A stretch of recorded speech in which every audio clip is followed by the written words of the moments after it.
All right, thank you, John. Yeah, we always love Wednesdays because Common Ground not only talks about important topics, but brings a great recipe to share. Yes. And this one is perfect for today because I haven't been out there lately, but it's kind of dreary, right? It is. Cloudy and rainy. And so this you can put in your crock pot and have it ready maybe for this evening, right? Exactly. It only takes about 3 hours. This is a slow cooker apple recipe. So what it all entails is a little bit of oats. A little bit of oats, okay. And what kind of oats? Going to be quick oats or whole? Rolled oats. The rolled oats, okay. Old-fashioned. Yep.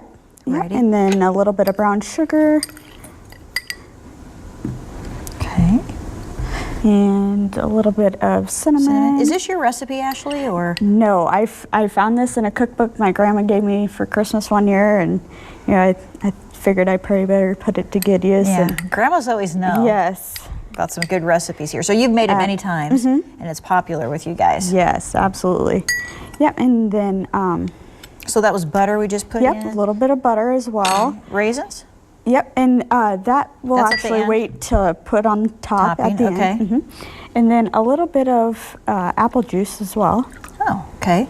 And that's what you're going to put in the crock pot with the apples? Yep. Alrighty. And I mix it all together, and then just take a spoon and core your apple. Core your apple, okay. Yep, and you can even make it a little bigger and then make the oat mixture a little more if you so choose to.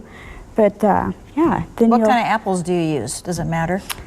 Whatever you like? Yeah, pretty much whatever you would use to make for an apple pie. Okay. But yeah, you can go ahead and put the apples in. Okay. And then stuff the mixture into the apples. Alrighty, and then you put it around it too, I assume. Yep.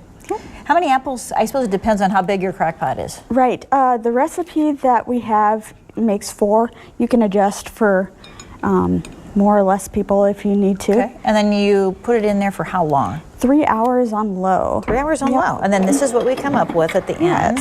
Great. And the name of this again is like slow cooker apples. Slow cooker? Yeah. Pretty basic. All right. Yeah. This looks so good. And oh, yeah. And they become very tender, don't they? Yeah, and you can even core your apples maybe a little bigger if you want to put more stuffing in, but even a scoop of ice cream on top would be very good, Yeah. right? And then this is where you put your raisins at the on very top end. as well. Yep. All right, take a bite of this. Yeah. This is very good. It is like an apple pie without the crust. Exactly. All right, this is so good. It's already on our Pure Nebraska Facebook page if you guys would like to copy it and try it yourself. Back to you, John.